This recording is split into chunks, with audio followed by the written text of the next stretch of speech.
месеца на Косьо Христов една ера в СКАТ. Гледаме ранни вести на телевизия СКАТ.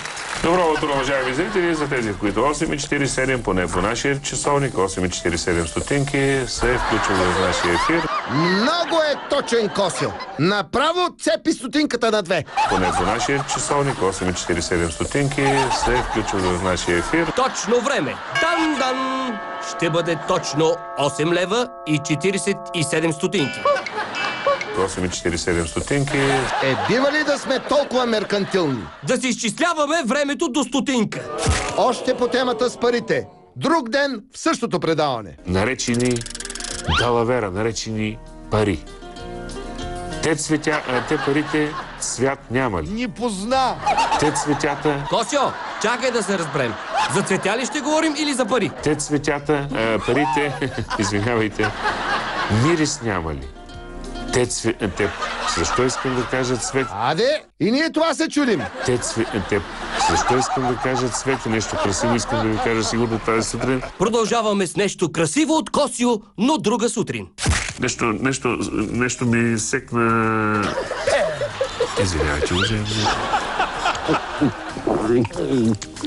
Ставаше въпрос за албанските наркобалони. За албански реота не бях чувал, но за албански наркобалони никога. Ставаше въпрос за албанските наркобалони. Барони. Набързо няколко пъти сбърках. Още една бърза грешка, пак от същото предаване. Събираха подписка пред входа на Александър Немски храм паметника. Храм паметника не беше ли Александър Френски? Александър Немски храм паметника. Според мен беше Александър Английски. Александър Немски. Стискаме си ръцете на Александър Невски. Няма да вдигаме кръвното на Косьо Христов с някакви забележки, защото и без това му е високо. Друг ден в ранни вести. Тези, които вече стана практика да идваме на работа с кръвно над 180 градуса. Косьо, внимавай да не го превъртиш до 360 градуса, че работата става дебела. С кръвно над 180 градуса. Притесняваме този човек. Да не вземем да го разболеем. Българска киновечер по телевизия СКАТ. Извинявайте, уважаеми зрители, първи стадии на спин. Не думай! Първи стадии на спин. На грип казва, че сега активно ще нападне София. Предстои Косьо да измисли нова дума. Нещо средно между народ и държава.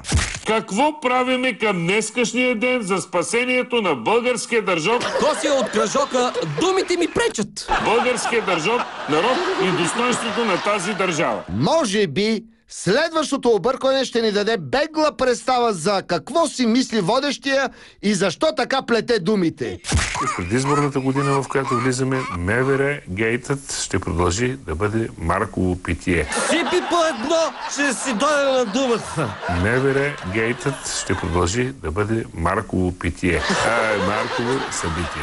Друг ден в ранни вести. Водещият се е разсеял по време на народната песен "Дене гиздава девойко".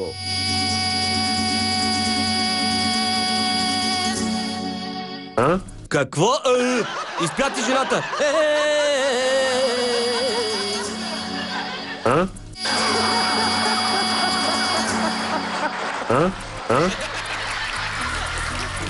Добро утро. Добро утро. Ефира не изненада този път. Говорим с моят колега оператора. Как така ще ви изненада ефира? Единият не разбрал, че го снимат, другия не разбрал, че снима. Ефира не изненада този път. Говорим с моят колега оператора. Ситуацията беше: хвани единия, удари другия. Освен, че изненадваше водещия, ефира понякога му идваше малко в повече.